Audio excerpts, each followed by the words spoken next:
안녕하십니까. 닥터 DNA 피부과 전문의 전병환입니다. 오늘은 피부과 전문의가 추천하는 자외선 차단법에 대해서 말씀을 드려보려고 하는데요. 차단 후의 후처치까지 한번 말씀을 드려보려고 합니다.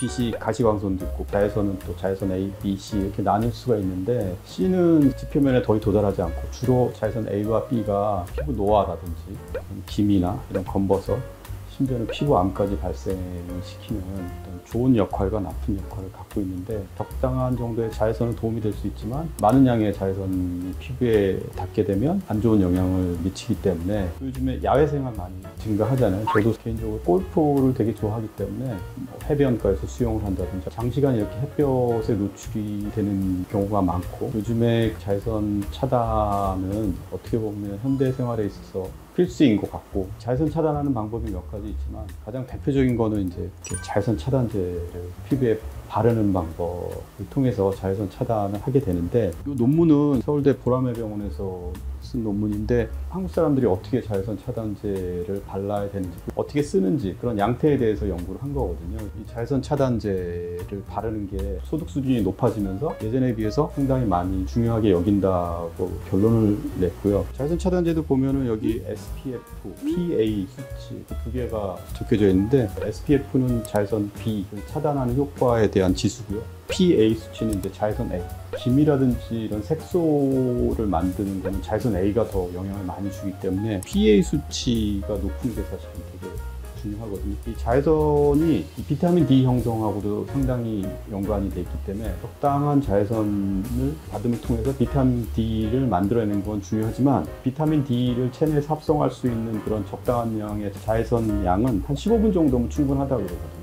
그 이상을 이렇게 하게 되면 오히려 비타민 D 합성에 의한 이득보다도 자외선에 의한 어떤 자극이 더 문제가 될 수 있기 때문에, 비타민 D 합성을 위해서 자외선 차단을 하지 말아야 된다는 말은 사실은 맞는 얘기가 아니죠. 그래서 자외선 차단은 상당히 중요합니다. 두 번째 방법으로 이제 물리적으로 이제 자외선 차단하는 방법이 있는데요.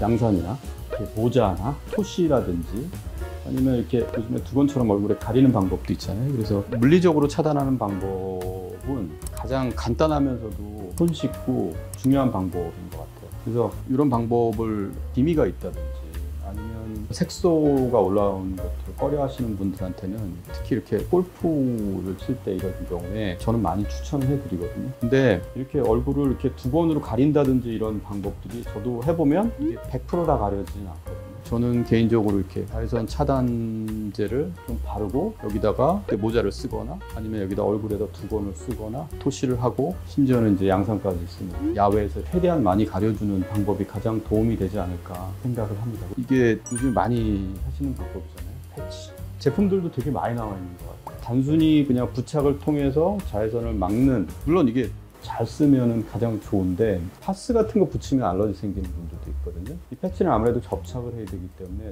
이런 접착제에 대한 알러지가 있는 분이라든지 아니면 접착 자체가 피부에 자극을 줄 수 있기 때문에, 이런 것 때문에 이런 접촉성 피부염이 생겨서 오히려 색소가 더 늘어날 수도 있고, 특히 이제 기미가 있다든지 아니면 피부가 얇고 예민한 분들, 이런 것들은 좀 주의해서 쓰는 게 오히려 더 좋지 않을까. 마지막으로 자외선 차단제, 이거는 계속 바르고 있을 수는 없잖아요. 세안을 통해서 이거를 이제 좀 제거를 해줘야 되는데, 기미나 잡티나 주근깨나 이런 색소 질환을 갖고 있거나 아니면 피부가 얇고 예민한 분들이 자외선 차단제를 더 많이 사용을 하기 때문에, 이런 분들에 있어서 사실은 클렌징을 해내는 방법이 되게 중요한 것 같아요. 특히 여성분들 메이크업하고도 연관이 될 수 있는데, 이게 너무 완벽하게 클렌징을 해내려고 피부가 뽀드득뽀드득 할 정도로 제거를 하다 보면, 옷도 여러 번 빨면 옷감이 상하는 것처럼 피부도 이게 클렌징을 좀 너무 강하게 아니면 더 여러 번 하게 되면 피부가 손상이 생길 수밖에 없거든요. 그래서 손상이 생기면 오히려 기미가 더 악화되고 예민한 피부가 더욱더 예민해지고 이런 악순환이 될 수 있기 때문에,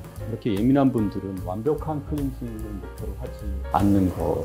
이 자외선 차단제가 피부에 남아있다 그래서 문제될 건 없거든요. 만약 이게 피부에 남아있어서 문제가 된다 그러면 자외선 차단제를 판매를 하면 안 되겠죠. 너무 자외선 차단제나 노폐물을 완벽하게 제거하려는 마음가짐을 조금 내려놓는 게 도움이 되지 않을까. 그래서 오늘은 이제 피부과 전문의가 추천한 자외선 차단법에 대해서 일단 말씀드렸고요. 내용이 도움이 되셨다 그러면 구독과 좋아요, 댓글 부탁드리겠습니다. 감사합니다.